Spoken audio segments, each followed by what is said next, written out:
Hello students, welcome to Amar tuition classes Sardarnagar Ahmedabad. मैं आज आपका 11th स्टैंडर्ड का measures of central tendency chapter में थर्ड लेक्चर ले रहा हूँ। लास्ट हमने एक्सरसाइज 3.1 स्टार्ट कर दी थी और आज मैं 3.1 में आपको क्वेश्चन नंबर 7 करवा रहा हूँ। आप टेक्स्ट बुक में देखिए, ये क्वेश्चन आपको पेज नंबर 79 पर दिया हुआ है। तो आइए क्वेश्चन देखते हैं। The distribution of demand of an item on different days is as follows. Find the mean demand. Mean calculate करना है। अब मैंने आपको सिखाया था कि आपको डेटा 3 टाइप का दिया हो सकता है, raw data, discrete data and continuous. अब आप इस डेटा को देखिए तो आपको किस टाइप का डेटा दिया हुआ है। तो ये डेटा आपको कंटिन्यूस दिया हुआ है। रॉ डेटा कैसा होता है, जो क्वेश्चन नंबर 1 में देखिए आप, ये क्वेश्चन नंबर 1 में जो है वो रॉ डेटा है, सिंगल सिर्फ x की वैल्यू दी हुई होगी। क्वेश्चन नंबर 3 में देखिए तो x के साथ आपको फ्रीक्वेंसी दी हुई है, वो है आपका डिस्क्रीट डेटा। बट जब भी क्लासेस दिए हुए होते हैं, क्लास दिया हो जिसमें लोअर बाउंड्री पॉइंट, अपर बाउंड्री पॉइंट होगा, तो उस डेटा को कंटिन्यूस डेटा कहा जाता है, कंटिन्यूस सीरीज कहा जाता है। आपके सामने मैंने क्वेश्चन लिखा है जो भी आपको टेक्स्ट बुक में दिया हुआ है। अब इस सम को सॉल्व करने के लिए आपके पास 2 ऑप्शन हैं। आप डायरेक्ट मेथड से भी कर सकते हो एंड आप शॉर्टकट मेथड से भी कर सकते हो। मैं ये सम आपको यहाँ पर डायरेक्ट मेथड से करवाता हूँ। अब डायरेक्ट मेथड से सम को सॉल्व करेंगे तो हमें क्या करना पड़ता है। सबसे पहले हमें जो क्लासेस दिए हुए हैं उसका मिड वैल्यू कैलकुलेट करना पड़ रहा है। मिड वैल्यू कैलकुलेट करने के लिए हम क्या करते हैं, जो इसका लोअर बाउंड्री पॉइंट है, अपर बाउंड्री पॉइंट है, दोनों को प्लस करेंगे और डिवाइड बाय 2 कर देंगे। सो 14 + 5 डिवाइड बाय 2, तो आंसर आ रहा है 9.5। सेम हम यहाँ पर करेंगे 15 + 24 डिवाइड बाय 2, तो आंसर आएगा 19.5। 25 + 34 डिवाइड बाय 2, तो आंसर आएगा 29.5। बहुत सारे स्टूडेंट्स मिस्टेक करते हैं कि यहाँ 9 है, 19 है, 29 है, तो यहाँ 39 आएगा, यहाँ 49.5 आएगा, 59.5 होगा। ऐसा हर सम में हो ज़रूरी नहीं है। कुछ सम्स में हो सकता है बट हर एक में हो ऐसा पॉसिबल नहीं होगा ना। यहाँ पर देखिए 35 + 49 डिवाइड बाय 2 कर रहा हूँ, तो इसका आंसर आ रहा है 42। देन 50 + 64 डिवाइड बाय 2, तो आंसर आया 57। एंड 65 + 79 डिवाइड बाय 2, तो आंसर आया 72। दूसरा ये पॉइंट आप हमेशा याद रखिए कि जब भी हम टेबल बनाते हैं तो जो मिड वैल्यू का टोटल होता है xi का, उसका टोटल कहीं पर भी यूज़ नहीं होता हमें। हाँ, अगर यही रॉ डेटा होता तो हमें xi का टोटल यूज़ होगा, बट अगर हम डिस्क्रीट या कंटिन्यूस कर रहे हैं तो xi का टोटल हमें कहीं भी फॉर्मूला में यूज़ नहीं होगा। आगे हमें क्या करना है, तो जैसे आप लास्ट लेक्चर में सीख कर आए हो, fx को मल्टीप्लाई करना है। नाउ fx को मल्टीप्लाई करेंगे 9.5 × 4, आंसर आएगा 38। 19.5 × 17, तो आंसर होगा 331.5। 29.5 × 19, तो आंसर होगा 560.5। 22 × 42, तो आंसर होगा 924। 18 × 57, आंसर इज 1026। एंड 72 × 10, आंसर हो जाएगा 720। तो ये हमारा fx का टोटल हो गया। अब हम इसका fx का काउंट कर लेते हैं, टोटल कितना हो रहा है। 720 प्लस 1026, 924, 560.5, 331.5 एंड 38। तो ये आंसर आ रहा है 3600। 3600 एफ का टोटल आ गया। नाउ हमें मीन कैलकुलेट करना है। मीन कैलकुलेट करने के लिए डायरेक्ट मेथड में फॉर्मूला है x bar is equals to sigma F X upon N. Sigma F X 3600 divide by N. N क्या होता है? Total of frequency. Total of frequency है 90।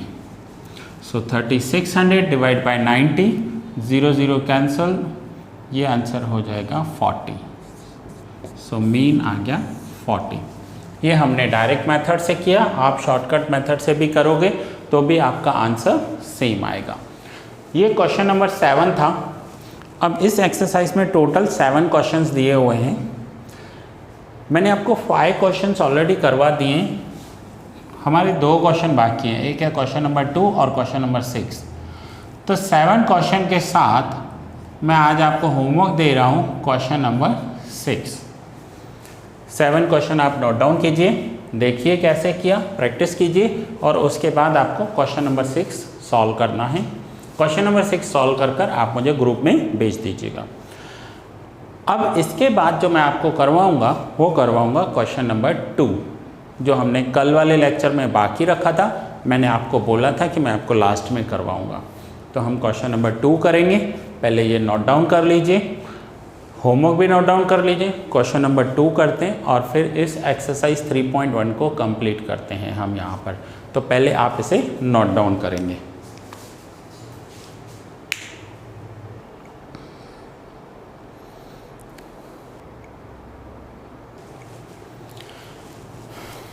सो नाउ अब हम एक्सरसाइज 3.1 में क्वेश्चन नंबर 2 कर रहे हैं।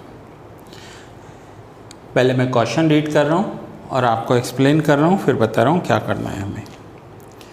The mean age of 4 participants in a race was calculated to be 24 years. 4 participants की मीन एज है 24 ईयर्स। 4 पार्टिसिपेंट्स एक रेस में जा रहे हैं, चारों की एज अलग अलग होगी, बट जब इन्होंने चारों का मीन निकाला है तो वो मीन जो है वो 24 आया है।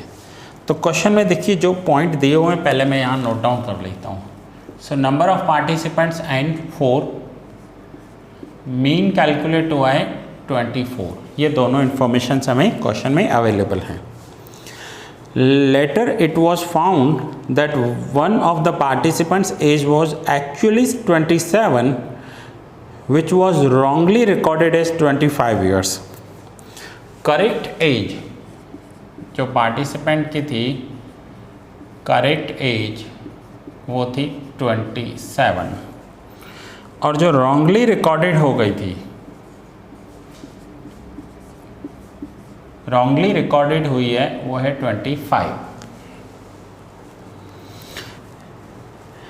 If there is rule wherein it is not possible to participate in this race if the mean age is more than 25 years.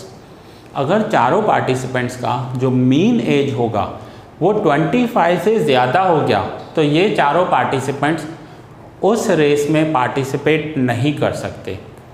चारों का मीन एज 25 होना चाहिए। Can they participate in this race even after the correction of the age. अब age में correction करने के बाद हमें ये कैलकुलेट करना है कि क्या ये पार्टिसिपेंट रेस में पार्टिसिपेट कर पाएंगे या नहीं कर पाएंगे। तो सबसे पहले हमें इनकी टोटल एज निकालनी होगी, फिर टोटल एज में करेक्शंस करने होंगे। फाइनली हम डिसाइड करेंगे कि अगर इनकी एज 25 से ज़्यादा आई तो ये पार्टिसिपेट नहीं कर पाएंगे, बट इनकी एज 25 से बिलो है, 25 के अंदर है, तो ये पार्टिसिपेट कर पाएंगे। तो पहले इनकी एज कैलकुलेट कर लेते हैं, ठीक है। सो मीन का formula X bar is equals to sigma X upon N. अब यहाँ पर मीन दिया हुआ है 24, सिग्मा एक्स दिया हुआ है कैलकुलेट करना है, एन दिया हुआ है 4, सिग्मा एक्स हमें कैलकुलेट करना है। सो सिग्मा एक्स की वैल्यू क्या होगी, देयरफॉर 24, अब ये 4 डिवाइड में है, इक्वल्स टू के लेफ्ट हैंड साइड आएंगे तो मल्टीप्लाई में हो जाएंगे। So 24 into 4 is equals to sigma X. So therefore 24 into 4 96 is equals to sigma X. अब ये है इनका सिग्मा एक्स जो इनसे रॉन्गली कैलकुलेट हो गया है। अब इसके बाद नेक्स्ट स्टेप में क्या करना होगा, हमें इस सिग्मा एक्स को करेक्ट करना होगा। तो मैं यहाँ पर लिख रहा हूँ correct sigma x. Correct sigma x कैसे कैलकुलेट करेंगे, हम लिखेंगे पहले सिग्मा एक्स, उसमें हमें प्लस करना है। रूल्स हैं, कभी भी कोई मिस्टेक हो जाती है तो हमेशा आप रूल्स को याद रखो, do what is correct and undo what is wrong. जो करेक्ट है उसे प्लस करना है और जो रॉन्ग हो गया है उसे माइनस कर दो। अब करेक्ट एज इसमें हम प्लस करेंगे, जो भी करेक्ट एज था वो प्लस करेंगे और जो रॉन्ग रिकॉर्ड हुआ था उसे माइनस कर देंगे। अब यहाँ पर मैंने सिग्मा एक्स कितना कैलकुलेट किया है, 96 प्लस करेक्ट एज कितनी दी हुई है 27 एंड रॉन्गली एज जो रिकॉर्ड हुई थी वो है 25। 96 में 27 हमें प्लस करना है और 25 माइनस करना है, तो ये आ जाएगा correct sigma X 98। Correct sigma X 98 के बाद हम कैलकुलेट करेंगे correct value of mean. So correct mean क्या हो जाएगा, correct mean is equals to correct sigma X divide by N. Correct sigma X है 98 डिवाइड बाय 4। 98 को 4 से डिवाइड करेंगे तो मीन आ गया 24.5। एक बार फिर से पूरा सम मैं आपको शॉर्ट में एक्सप्लेन कर देता हूँ। नंबर ऑफ पार्टिसिपेंट्स 4 थे, इनका मीन एज 24 था। एक पार्टिसिपेंट की एज में मिस्टेक हो गई थी, उसकी रियल एज थी 27 बट लिख दी थी 25। तो अब हमें एज में करेक्ट करना है, तो एज में करेक्शन करने के लिए पहले मुझे टोटल एज चाहिए। टोटल एज कितनी थी, तो पहले मैंने यहाँ मीन लिखा, नंबर ऑफ पार्टिसिपेंट्स लिखे, तो सिग्मा एक्स मिल गया। सिग्मा एक्स मीन्स चारों पार्टिसिपेंट्स की टोटल एज कैलकुलेट हो गई। अब ये तो रॉन्ग कैलकुलेट हुई थी, तो करेक्ट करने के लिए क्या करना है, देखिए एक की एज थी 27, उसने लिख दी थी 25, मीन्स 2 ईयर्स कम लिखे थे। तो ओवरऑल हमें क्या करना है, ये जो टोटल एज थी चारों पार्टिसिपेंट्स की, इसमें 2 ईयर्स प्लस करने हैं। प्लस क्यों करने हैं, क्योंकि चारों पार्टिसिपेंट्स में से 3 ने अपनी एज करेक्ट बताई थी, सिर्फ एक ने अपनी एज 27 के बदले 25 लिख दी थी। तो जिस पार्टिसिपेंट्स ने 2 ईयर्स कम बताए थे, हमें वो 2 ईयर्स प्लस करने हैं। तो करेक्ट सिग्मा एक्स के लिए 96 में मैंने प्लस किया 27, माइनस किया 25, या फिर मैं डायरेक्ट 96 में 2 प्लस कर सकता था। तो करेक्ट एज आ गई 98। अब मैंने करेक्टेड मीन निकाला तो वो हो गया 24.5।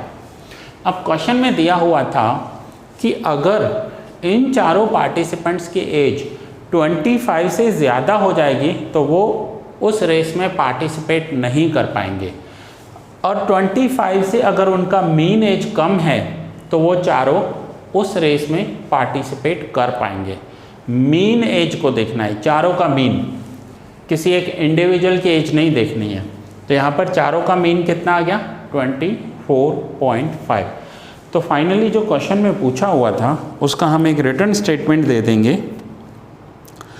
लास्ट में पूछा हुआ है, can they participate in this race even after the correction of the age. तो हम लिखेंगे येस दे कैन पार्टिसिपेट। यहाँ पर एक हम स्टेटमेंट दे देंगे,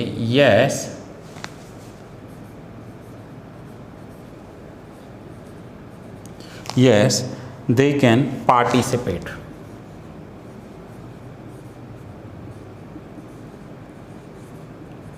they can participate in the race। चारों पार्टिसिपेंट्स जो भी हैं वो रेस में पार्टिसिपेट कर सकते हैं। सो ये क्वेश्चन नंबर 2 यहाँ पर कंप्लीट हुआ। पहले आप नोट डाउन कर लीजिए, तो मैं ऐसे एक सम का आपको होमवर्क दे देता हूँ।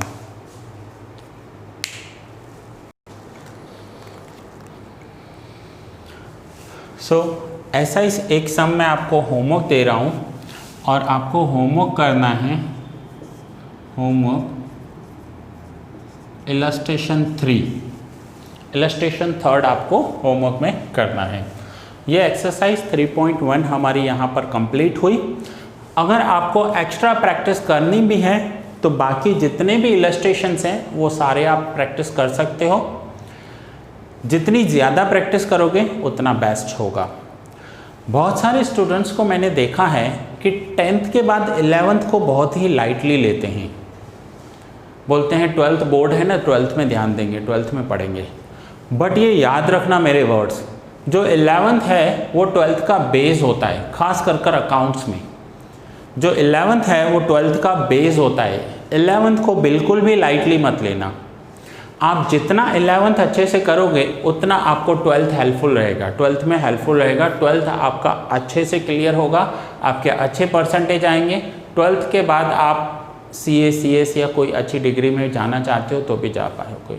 आपका बेस 11th है, 11th को बिल्कुल ही लाइटली मत लेना। एक्स्ट्रा प्रैक्टिस के लिए इलस्ट्रेशंस पूरे हैं, आप इलस्ट्रेशन करो। ये मैंने एक्सरसाइज 3.1 आज आपको कंप्लीट करवाई।